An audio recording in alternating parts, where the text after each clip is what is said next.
Bonjour à tous et à toutes, j'espère que vous allez bien. Aujourd'hui on s'intéresse à un personnage peu commun dans l'histoire, en la personne de Bokassa, président et empereur de Centrafrique, neveu de Barthélemy Bongonda, fondateur de la République centrafricaine.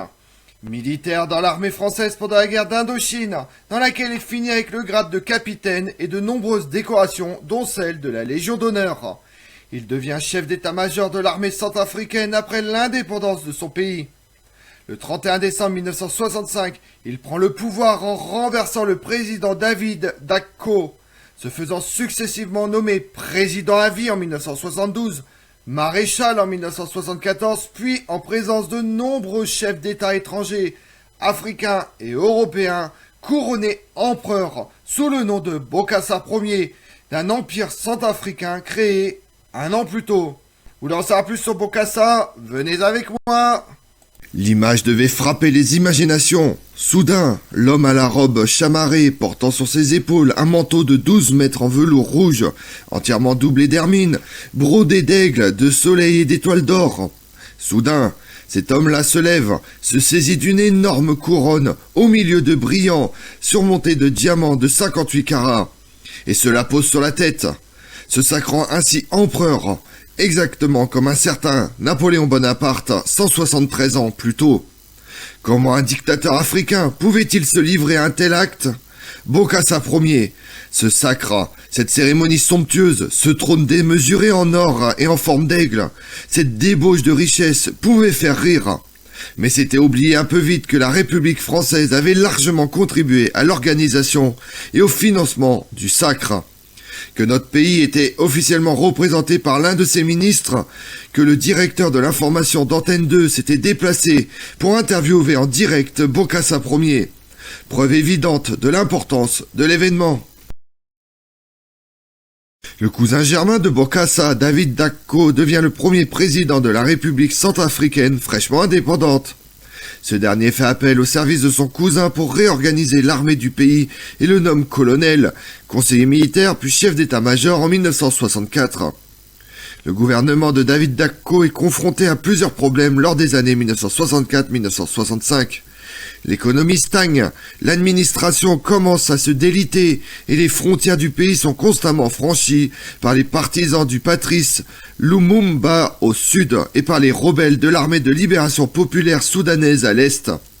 Sous les pressions des membres les plus radicaux du Mésan, dans le but de diversifier ses soutiens et d'affirmer son indépendance en matière de politique étrangère, Dacko établit des relations diplomatiques avec la Chine en 1964. Un autre problème qui mine le pays est la corruption généralisée. Bokassa en vient à penser qu'il doit renverser le gouvernement pour repousser l'influence du communisme et résoudre les problèmes du pays. Bokassa naît en 1921 au fait de l'empire colonial français qui contrôle de vastes pans d'Afrique. Alors que son père se rebelle contre l'autorité française, entraînant sa mort et celle de son épouse, alors que Bokassa n'a que 6 ans, ce dernier choisit de rejoindre l'armée coloniale. Il participe au débarquement de Provence, à la libération, puis à la guerre d'Indochine et d'Algérie. Élevé au grade de capitaine, récipiendaire de la Légion d'honneur et de la Croix de guerre, il va finalement demander à rejoindre l'armée centrafricaine naissante, qui a obtenu son indépendance, comme la quasi-totalité de l'Empire en 1960. Son cousin, David Dacko, est alors le premier président de Centrafrique. Bokassa prend rapidement la tête de l'armée sous les ordres de Dacko, mais la stagnation économique et des conflits aux frontières convainc Bokassa qu'il faut renverser le régime. Il lance ainsi un coup d'État dans la nuit du 31 décembre 1965 et prend le pouvoir dans les premières heures de l'année 1966. Bokassa finit par obtenir la reconnaissance de la France du général de Gaulle et mène une politique francophile qui satisfait Paris. L'exploiteur des mines d'uranium du Bakamoum, il entretient alors des relations amicales avec les présidents français, surnommant le général de Gaulle père, Georges Pompidou mon frère, et Valéry Giscard d'Estaing cousin. Il aurait même été prêt à exfiltrer le général de Gaulle lors de mai 68. Mais le dictateur africain, au règne extrêmement brutal, finit par sombrer dans la mégalomanie la plus totale. Il instaure son empire centrafricain le 4 décembre 1976 et se fait couronner Sa Majesté impériale Bokassa Ier le 4 décembre 1977, anniversaire des 173 ans du couronnement de Napoléon. Le couronnement se déroule au palais des sports de Bangui, reconverti pour l'occasion. Bokassa Ier porte une réplique du costume de Napoléon lors de son sacre au luxe ostentatoire. Cape brodé d'hermine, robe incrustée de perles, il s'agit d'une aubaine pour les entreprises françaises qui fabriquent l'orfèvrerie et les apparats de la cérémonie. Pierre Cardin conçoit la garde-robe, le sculpteur Olivier Brice crée un trône en forme d'aigle, la couronne de 7000 carats de diamants est confectionnée par le joaillier Claude Artus Bertrand. La liste des invités est gigantesque. Le pape Paul VI, duquel il compte prendre la couronne des mains pour la poser sur sa tête, comme l'a fait Napoléon. Le Shah d'Iran, Pahlavi, l'empereur du Japon Hirohito, Valéry Giscard d'Estaing, etc. Mais les États n'envoient que des ambassadeurs ou boudent tout simplement l'événement. Sauf le roi de Bazoches, Didier Ier. Ce dernier organise un canular étudiant qui vise à proposer à Bokassa de représenter son royaume de Bazoches, qui n'est qu'une pure invention. La Centrafrique accepte et Didier Pigano se présente comme Didier Ier de Bazoches, participe ainsi à la célébration. Bokassa Ier est déplacé après le couronnement en carrosse de bronze et d'or dans tout Bangui. Mais la mort de 2 chevaux à cause de la chaleur du pays force la famille impériale à finir le trajet en limousine.